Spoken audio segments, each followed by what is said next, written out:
Bonjour, vous faites Bonjour. quoi dans la vie? Je suis architecte d'intérieur. C'est un métier qui m'intéresse énormément. Est-ce que je peux venir en stage une journée avec vous? Mais quand là maintenant? Ouais, maintenant, tout de suite. Bah écoutez, pourquoi pas, allez, j'arrive au bureau justement, vous voyez mon agence est juste là. Donc là, on est dans votre agence, c'est ça? Ouais, bienvenue, voilà l'agence. Merci. Donc que j'ai imaginé un peu comme un appartement pour que les clients puissent se projeter, pour que ça soit aussi agréable pour toute l'équipe. Donc voilà, là c'est un peu la pièce où je reçois mes clients, donc un peu table de réunion, mon bureau là. On a imaginé aussi une vraie cuisine où on peut faire nos repas entre équipes parce qu'on aime bien lors du déjeuner échanger pas mal sur plein de choses. Voilà. Et puis je vous fais la visite que je vous présente. Voilà. Donc, Bonjour. Béatrice, Christina, Andrea qui travaillent avec moi. Et donc voilà, salle de travail avec toute la matériothèque. On a la partie imprimante derrière. Et on a encore plus, on a imaginé pareil, une vraie salle de bain, mais qu'on utilise comme matériothèque. Donc, c'est le bazar, hein, mais c'est comme ça les agences d'archi, où on a beaucoup de matériaux. On a les tissus, on a les pierres, on a une multitude de choses, des bois. Il y en a un peu de partout, là aussi des parquets. On en a dans les placards là, on a une multitude de choses, des nuanciers. Là, c'est un des fauteuils, mon best-seller, le fauteuil Dolly, qui est là avec son petit pouf. C'est vous qui l'avez créé? Ça, c'est moi qui l'ai créé. C'est vraiment une des pièces que je vends le mieux. Bon, là, bon, évidemment, des toilettes.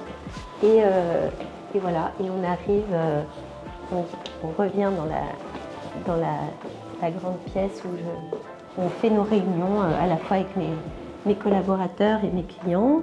Et là, d'ailleurs, il y a vraiment, en fait, ça représente vraiment mon univers. C'est-à-dire qu'il y a à la fois des pièces que j'ai chinées, des œuvres d'art, des pièces que j'ai dessinées. Donc, par exemple, ce miroir, c'est moi qui l'ai dessiné.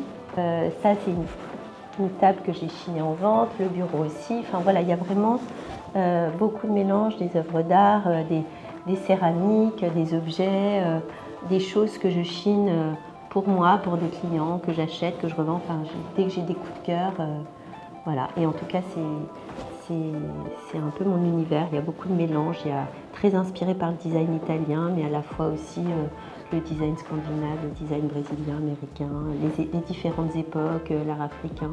Enfin voilà, l'art contemporain, la photographie, la peinture. Voilà, il y a beaucoup de choses qui me nourrissent et qui m'inspirent. Beaucoup de livres aussi, parce que beaucoup de livres d'art, des livres d'architecture, des livres de designers. Enfin voilà, des livres sur le voyage, sur les pays.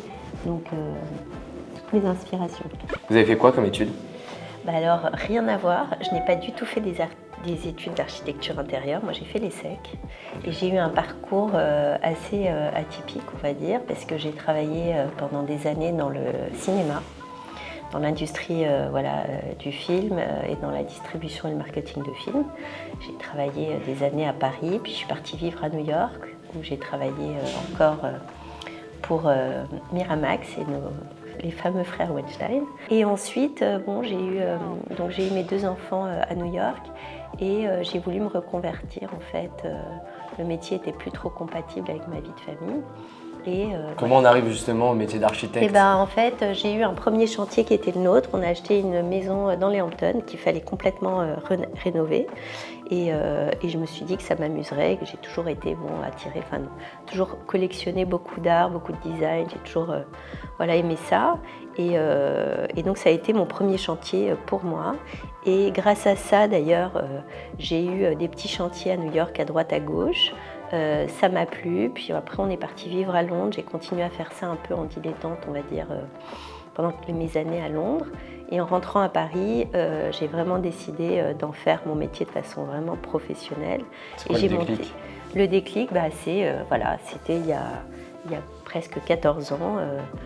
J'ai monté mon agence à Paris. En fait, au départ, j'ai travaillé de chez moi toute seule et petit à petit, j'ai enchaîné les chantiers comme ça. Qu'est-ce que tu conseillerais à un lycéen qui a envie de devenir architecte? Alors le parcours est atypique, le tien, mais... Moi, je lui conseillerais de faire le parcours plus traditionnel, on va dire, d'étudier. Moi, j'ai toujours ce regret de ne pas avoir fait des études d'architecture d'ailleurs je ne sais pas spécialement bien dessiner à la main, c'est-à-dire que j'ai mes idées, je crayonne, etc.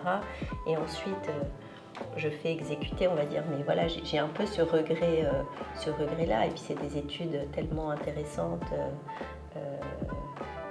et enrichissantes. Et je pense que voilà, d'avoir ce parcours, c'est toujours quand même un plus. Mais c'est vrai que moi, j'ai beaucoup appris sur les chantiers. Tu es entouré sûrement de collaborateurs qui ont fait par contre ces études. Absolument. Tu connais sûrement ces études aussi quand même Évidemment, mais j'ai beaucoup appris à la fois sur les chantiers par l'expérience de mes collaborateurs. Donc je suis entourée évidemment d'architectes d'intérieur qui ont une formation spécifique. Et comme je vous dis encore une fois, c'est la vie des chantiers effectivement dont on apprend. Et puis après, il y a toute la partie, on va dire, il y a la partie technique, puis il y a la partie plus créative où là, c'est juste, c'est très subtil en fait. C'est pas, ça pour le coup, il n'y a pas besoin de faire des études pour le comprendre. Pour le comprendre. Et qu'est-ce qu'ils t'ont dit du coup de ces études? Est-ce qu'elles sont compliquées? Elles sont réputées assez sélectives au début? Oui, c'est quand même très sélectif. Oui, il y a beaucoup de travail, c'est très sélectif. Moi, je recommande fortement. Et quel est ton salaire maintenant? Mon salaire? Oui. C'est très difficile de répondre à cette question parce qu'en fait, moi, c'est mon entreprise, donc je ne suis pas salariée. En fait, on va dire, je dirige une société où j'ai à la fois, je suis rémunérée, enfin, j'ai des honoraires à la fois pour mes chantiers. J'ai aussi développé des collections de mobilier en fait depuis 4 ans, où je dessine et je revends du mobilier. Là, donc j'ai beaucoup de, enfin voilà, je gère une société, j'ai beaucoup de charges effectivement entre mes collaborateurs et tous les frais, etc. Après, je me rémunère selon les années, selon les chantiers. Je ne peux pas donner de chiffres comme ça, voilà. Mais ça met du temps pour arriver à une certaine. Enfin moi, aujourd'hui, j'ai la chance d'être arrivée au bout de toutes ces années à une certaine notoriété, qui rassure aussi les clients, qui me permettent aussi d'avoir des chantiers de plus grande envergure. Aujourd'hui, je n'ai pas les mêmes chantiers qu'il y a 10 ans. Je n'ai pas les mêmes clients. J'ai des clients qui ont aussi des gros budgets. Donc forcément, mes honoraires sont à la hauteur de ces chantiers. Mais donc j'ai mis du temps à arriver à gagner de l'argent. Et ça dure combien de temps un projet? Du plus petit au plus long? Ça peut durer le plus petit, enfin sur des projets de chantier. Il y a un minimum de 6 mois. Après, tout dépend de ce qu'il y a à faire, évidemment.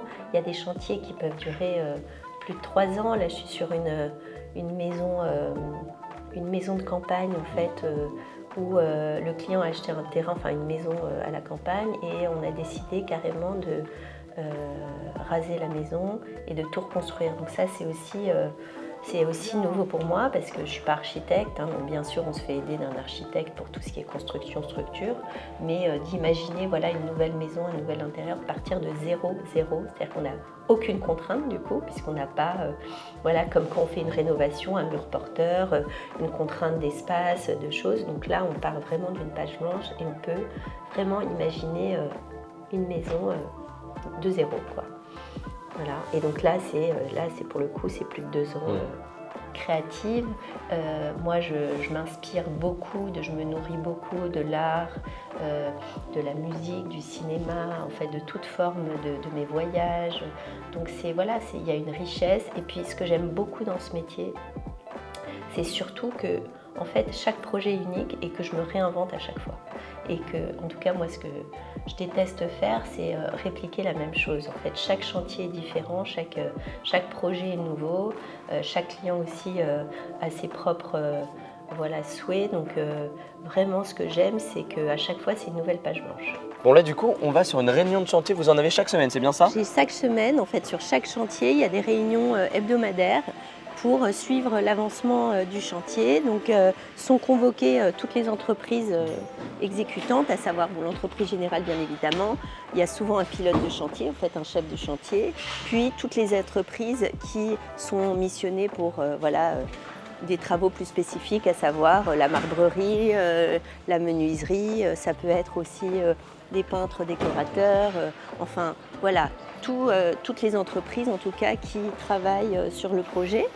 Et ouais, ça vous permet de faire l'état des lieux, savoir exactement ce qui s'est passé, le voir concrètement aussi. De coordonner aussi les entreprises entre elles, à savoir quand par exemple l'électricien doit intervenir avant que le menuisier justement pose son ouvrage. Donc c'est vraiment coordonner les corps d'État entre eux, voir aussi l'avancement, voir s'il y a eu des problèmes ou pas, parce que souvent dans les chantiers, il y a toujours des mauvaises surprises. En fait, on découvre toujours des choses, comme je vous disais, des problèmes d'évacuation, des problèmes de... Enfin voilà, il y a toujours des aléas.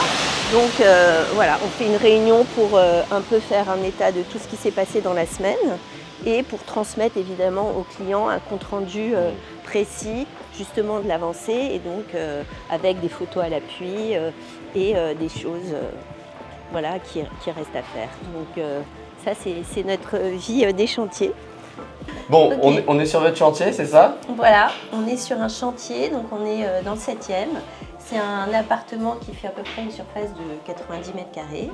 Et mes clients, en fait, m'ont demandé de complètement repenser, enfin de tout refaire, repenser l'espace. C'est pour un pied-à-terre, en fait, c'est des clients qui habitent à l'étranger. Donc c'est un pied-à-terre qu'ils ont ici. Ils avaient, en fait, le cahier des charges, c'est d'avoir 2 chambres. Donc parce qu'ils ont des enfants, et de faire comme un joli petit cocon pour leur pied-à-terre. Donc vous me faites visiter. Donc allez, là, parfait. on arrive, on est dans l'entrée. Très bien.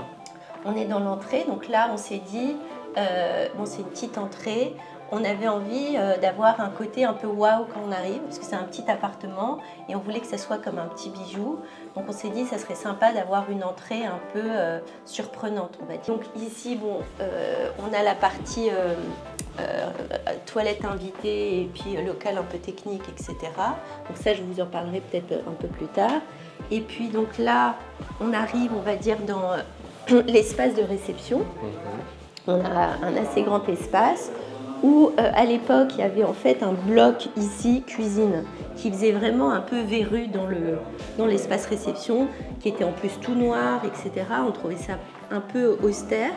Donc on a imaginé en fait un espace complètement ouvert avec la cuisine sur tout le fond et l'espace réception ici avec la salle à manger, on va dire, en fait la table qui va séparer un peu l'espace cuisine de salon et ici un côté salon. Puis on a travaillé évidemment l'éclairage, pardon, je n'ai pas parlé de l'éclairage, mais c'est vraiment un des premiers éléments que l'on traite sur un projet, c'est vraiment l'éclairage, parce que c'est ça qui donne l'âme aussi au projet, qui va donner l'ambiance, qui va donner un peu tout. Donc moi j'aime beaucoup quand même les éclairages indirects, le mélange des sources, des lampes à poser, des appliques, etc. Après, il faut quand même prévoir des éclairages un peu plus techniques. Donc pour la cuisine, on a prévu des jolis petits spots assez discrets. Mais sinon, le reste seront surtout des éclairages indirects. Là, on arrive dans la chambre des enfants. Et je vous présente toute l'équipe de Georges qui travaille avec nous. Et c'est vraiment une super équipe qui nous accompagne sur tout le projet. Projet qui a de l'avance sur le planning, ce qui n'arrive jamais. Donc je dis bravo à Georges. Donc on a imaginé aussi une chambre assez... ils ont 3 enfants où ils peuvent quand même être à 3 dans cette chambre. Donc là, on ne se rend pas encore très bien compte, mais on a imaginé tout un mur de placards pour avoir des rangements qui seront dessinés toujours avec ce fil conducteur de la baguette en iroko sur tout le cadre des portes.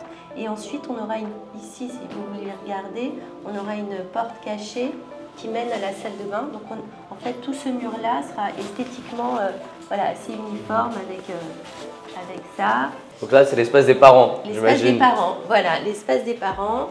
On découvre ici déjà une première partie un peu dressing. Et là, on arrive dans la chambre master. Et donc ici, on a imaginé une grande tête de lit, pareil, qui sera toute tapissée. Et de part et d'autre, alors pareil, là, vous pouvez regarder, on a dû intégrer la clim, en fait, qui passe dans les faux plafonds. On a évidé le maximum de faux plafonds dans les espaces, puisqu'on n'a pas une très très grande hauteur. Mais donc, on l'a intégré, en fait, là, on a créé juste un faux plafond dans la partie dressing où c'est pas très grave de baisser un peu la hauteur des plafonds pour intégrer tous les blocs et tous les réseaux.